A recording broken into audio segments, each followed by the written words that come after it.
pendidikan Islam anak usia dini. Nah, saya akan membahas tentang kasus korupsi komoditas timah.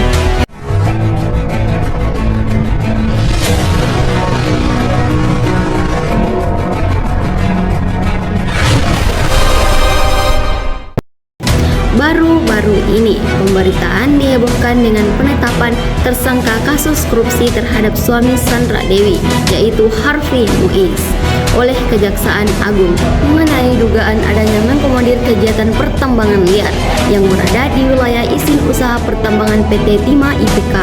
Dalam kasus ini, Harvey Muiz pun ditetapkan sebagai tersangka usai Kejaksaan Agung memproses penyelidikan karena tersandung kasus dugaan korupsi. Pada data niaga komunitas timah wilayah IUP PT Timah Tbk tahun 2015 hingga 2022, dan beginilah pantauan dari tim Hotshot saat Harvey keluar dari Kejagung yang tidak mengeluarkan perkataan apapun kepada awak media dalam keadaan tangan sudah terborgol lengkap dengan baju tahanan.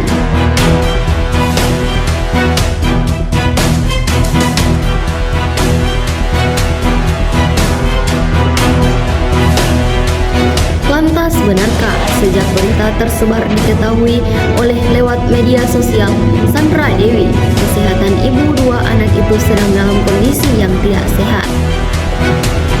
Tindakan penyitaan dan penggeledahan tersebut terkait dengan perkara dugaan tindakan pidana korupsi yang diduga perkiraan total kerugian negara sebesar 271 triliun.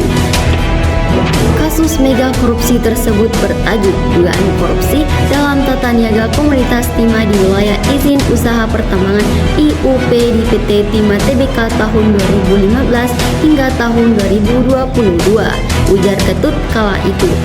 Secara sederhana, Ketut mengatakan kasus ini mengenai kerjasama pengelolaan lahan PT Timah Tbk dengan pihak swasta secara ilegal.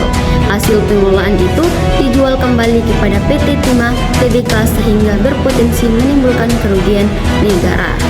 Dalam perkara ini, Kejagung sudah menetapkan 16 orang tersangka, di mana seorang diantaranya dideret terkait perintangan penyidikan, sedangkan 15 orang tersangka lainnya dalam pokok perkara. Yang tersangka dalam perintangan penyidikan yang pertama Tony Tamsil alias Aki atau TT, tersangka pokok perkara. Yang kedua Sumito Gunawan atau SG selaku komisaris PT SIP atau perusahaan tambang di Pinang Bangka Belitung. Yang ketiga MB Gunawan atau MBG selaku direktur PT SIP. Yang keempat Tamron alias Aon TN selaku beneficial owner atau pemilik keuntungan dari CPVIP. Yang kelima Hasan HY atau HT selaku direktur utama CPVIP. Yang keenam Wang Memo alias Budi atau BY selaku mantan komisaris CPVIP. Yang ketujuh Ahmad Albani atau AA selaku manajer operasional tambang CPVIP. Yang kedelapan Robert Indarto atau RI selaku direktur utama PT SDE. Yang kesembilan Rosalina atau RL selaku general manager PT TIN. Yang kesepuluh Suparta atau SP selaku direktur utama PT RBT. Yang ke-11 Reza Ardiansyah atau RA selaku direktur pengembangan usaha PT RBT.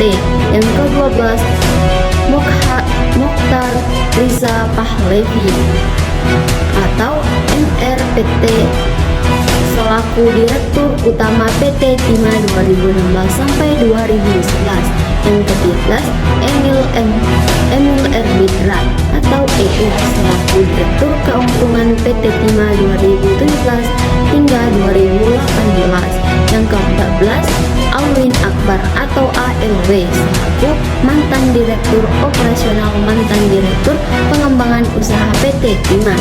Yang ke-15 Helena Lim atau HLM selaku manajer PT KSE. Yang ke-16 Harvey Muiz yaitu atau HM selaku perpanjangan tenaga dari PT RBT.